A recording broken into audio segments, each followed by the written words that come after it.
এই রুমিকে থুবড়োতে মাত্র 500 টাকা দিল। এর বেশি আবার কি দেবে? এই ভিখারির কাছে আছে বা কি? এই নিয়ে যা তো টাকা।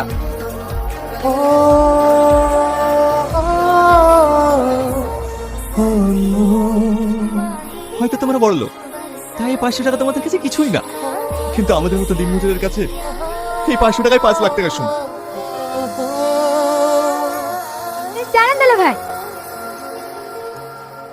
এই নোংরা জামাটা দেখছি দুদিন ধরে পরে আছেন, তাই আমরা আপনাকে একটা নতুন জামা কিনে দেওয়ার ব্যবস্থা করছি।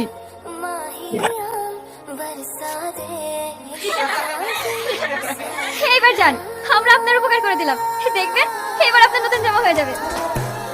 এইবার বল, এই বাড়িতে থেকে ও কি করবে? কি? ওর সাথে এত কিছু ঘটে গেছে, ওর আমি কিছু বলতে পারিনি।